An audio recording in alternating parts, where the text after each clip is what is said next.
A federal judge dismissed a lawsuit filed by employees of the Houston Methodist Hospital System due to its requirement that all staff must be vaccinated against COVID-19. Now, with the Memorial Day holiday weekend approaching, you'll want to keep track of those gas prices. That's because many of us will be taking road trips this year. Now to Arkansas, where a first-time mom and dad are thankful their newborn is alive. They say it's all thanks to the newest officer of the Pottsville Police Department. If you're looking to rent a car anytime soon, you might run into something like this. A crowded waiting area. So Lieutenant Governor Dan Patrick wants a new Texas Senate Select Committee to study the athlete and economic impacts to other colleges in the state if UT leaves the Big 12. Well, temperature checks are part of the new normal during the pandemic. I'm sure you've all experienced this at least once. But CDC data shows this may not be an effective measurement to detect COVID-19. A survey of more than 766,000 air travelers found the screening detected COVID once for every 85,000 people. So why are businesses requiring them for employees and even customers? News Nation's Nancy Liu gives us some answers. That is what everyone at home likes to hear, especially if you have plans to travel. But we do want to talk about traveling through the air. Another case of air rage is going viral, showing a brawl between two passengers on an American Airlines flight after it landed in Austin. Stop! Stop! Stop!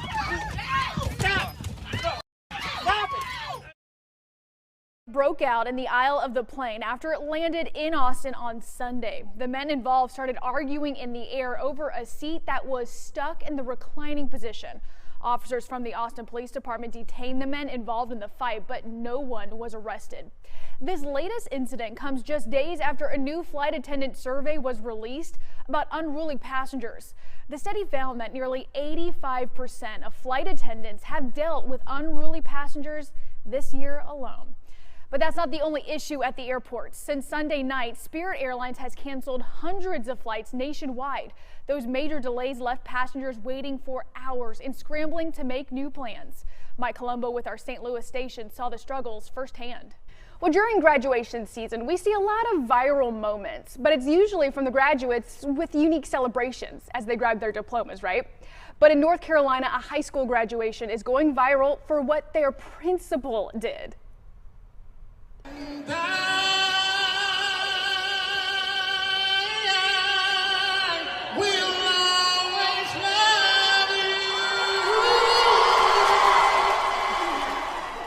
Yes, that is impressive. That's Marcus Gause. He's the principal of Andrews High School in High Point. He took the stage to address the graduating class of 2021 and brought along his quite impressive singing voice, I'd say.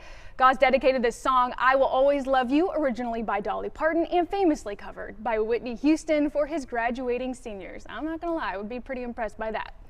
In Albany, New York now, one high school wasn't sure if there would be a prom due to financial strain from the pandemic. But thanks to a GoFundMe page and community donations, students at Bishop McGinn were able to celebrate the end of the school year. When it came to the prom queen, the title went to the most popular girl in school, Zania, the school's therapy dog. And we just thought there would be no better way to commemorate Zania's help to us and just the fun and joy that she brings us by having her as prom queen. Students say she served as a source of comfort throughout the pandemic, and she even made the yearbook. I think that was a smart choice by them. Well, someone else is joining Amazon founder Jeff Bezos when he blasts off to space next month. During an auction on Saturday, there was a winning bid of $28 million to fly aboard the Blue Origin rocket. The company says they'll reveal the winner closer to takeoff, which is happening in West Texas on July 20th. But that begs the question, Adam, who do you think placed that $28 million bid? Any guesses? I know who didn't place that bid. Me? A couple of the people here, yeah. No, I don't have a guess at all. But I feel like there's two types of people in this world. People that would pay to go to space and the people that you'd have to pay to go to space. Oh yeah, we fall in the latter category, that's yes, for sure. for sure. I'm gonna guess Bill Gates, possibly. Michael Dell comes to mind. Yeah. Anyone else? Warren Buffett? I don't know. Yeah. We're just naming rich people, I guess. That's all I got. And maybe any superstars from Hollywood that just have so much money they don't know what to do with. I could see that happening So too, I know you and I wouldn't want to fly into space, but if we were to take on that personality, how much would you pay? to fly? I don't know. I wouldn't want to pay much more than a flight. I mean, come on, to go somewhere, I don't know. I can't even put a number on it. If it was 20, 30 years from now and I'm still alive, Lord willing, and it became so normal, I would pay like a flight, a plane ticket. Exactly. I'd pay what I would pay for a vacation, basically. Exactly. So, yeah. A normal amount. Anything more than that, I'm good. I think we're going to sit this one out for the next couple decades, Adam. Meanwhile, let's just take a live view from our SkyTracker network at Wells Fargo Plaza in downtown. I wouldn't mind going to the top of the Wells Fargo Plaza, but it pretty much stops with like airplane rides for me. That's in downtown Houston.